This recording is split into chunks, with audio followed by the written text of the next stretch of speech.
You're welcome to study session 4, Interpersonal Relationships.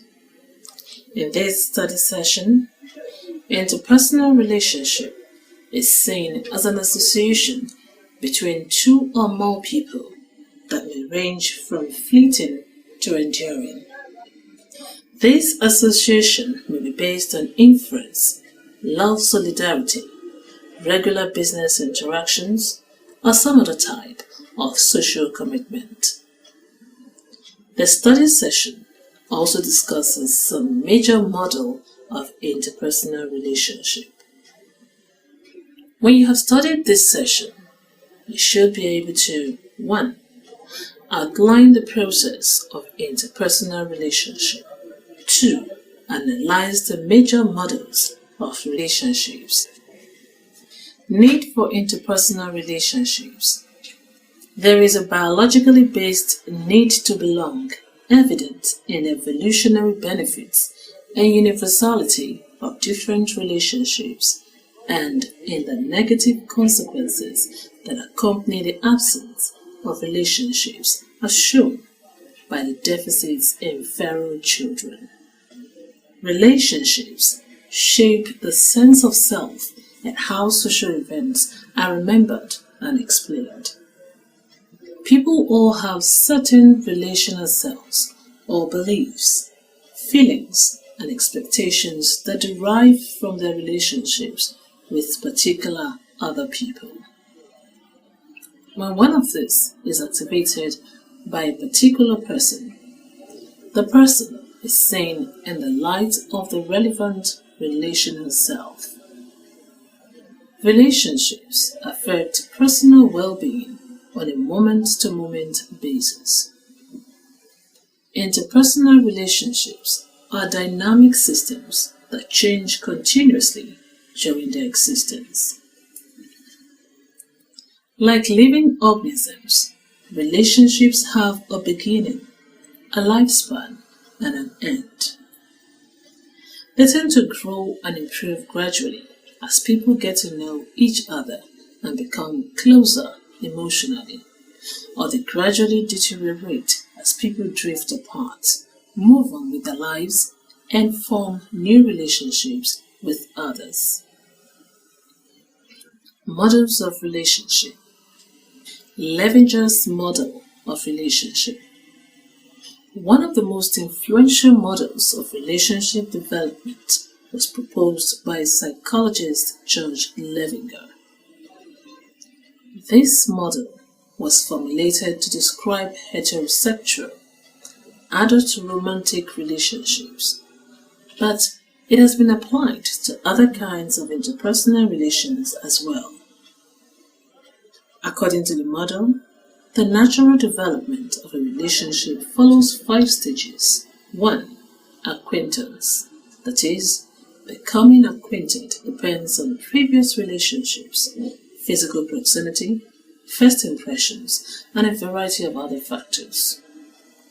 If 2 people begin to like each other, continued interactions may lead to the next stage, but acquaintance can continue indefinitely. 2. Build up.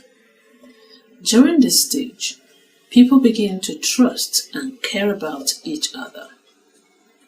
The need for intimacy, compatibility, and such filtering agents as common background and goals will influence whether or not interaction continues. 3. Continuation. This stage follows a mutual commitment to a long-term friendship, romantic relationship, or marriage. It is generally a long, relatively stable period. Nevertheless, continued growth and development will occur during this time. Mutual trust is important for sustaining the relationship. Deterioration. Not all relationships deteriorate, but those that do tend to show signs of trouble. Boredom, resentment, and dissatisfaction may occur, and individuals may communicate less and avoid self-disclosure. Loss of trust and betrayals may take place as a downward spiral continues, eventually ending the relationship. Alternately, the participants may find some way to resolve the problems and re-establish trust. 5. Termination. The final stage marks the end of the relationship, either by death in the case of a healthy relationship or by separation. The Bowlby Attachment Theory. John Bowlby's attachment theory holds that early in development, children rely on their parents for a sense of security. Some children are luckier in these formative relationships than others. People having a secure attachment style are comfortable with intimacy and wish to be close to other people when they are stressed. People having an avoidant attachment styles feel insecure in relationships and distance themselves from others. People who have an anxious attachment style are also insecure in relationships, but respond to this insecurity by compulsively seeking closeness and by obsessing about the quality of their relations with others.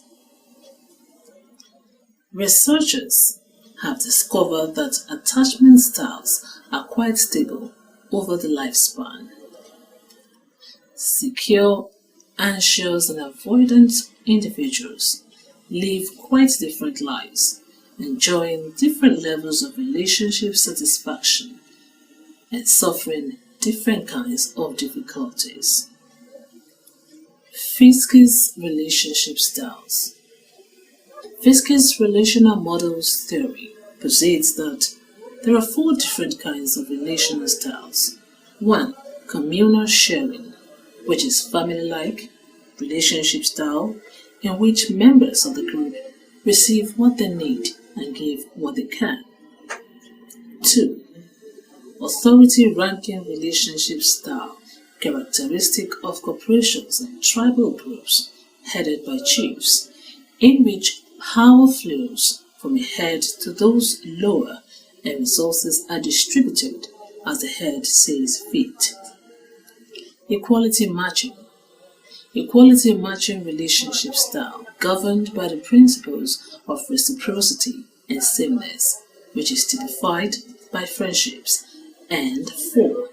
Market pricing relationship style, which is governed by the principle of benefits in proportion to inputs and characteristic of companies that reward individuals in proportion to their contributions. All of these relationship styles are practiced by all societies, but different cultures apply different styles in different domains. Clark and Mills have contrasted communal relationships over the long term with exchange relationships of short duration that are governed by concerns of equity. Power is based on status, authority, and dominance relations, according to the approach or inhibition theory of power. Elevated power makes people look at things in more simplistic fashion and act in the social world in more disinhibited ways. The most mysterious and compelling relationship is a romantic bond. Romantic relationships are an important part of our social life, and they are important to our satisfaction with our lives and even our physical health. Divorce and marital dissatisfaction are often caused by marrying young, criticism, defensiveness, stonewalling, and contempt. Divorce and marital dissatisfaction are often caused by marrying young, criticism, defensiveness, stonewalling, and contempt. Happy romantic relations are affected by commitment, which is a function of rewards in the relationship, alternatives to the relationship, and investments in the relationship. Happy couples have more positive illusions about their partners, and they are likely to pursue novel but arousing activities together. Study session summary.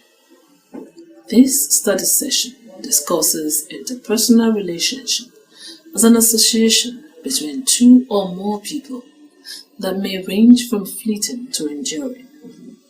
It was emphasized this association may be based on inference, love, solidarity, regular business interactions, or some other type of social commitment. Some models of interpersonal relationships were also mentioned and discussed. We have now come to the end of study session 4. Thank you for listening.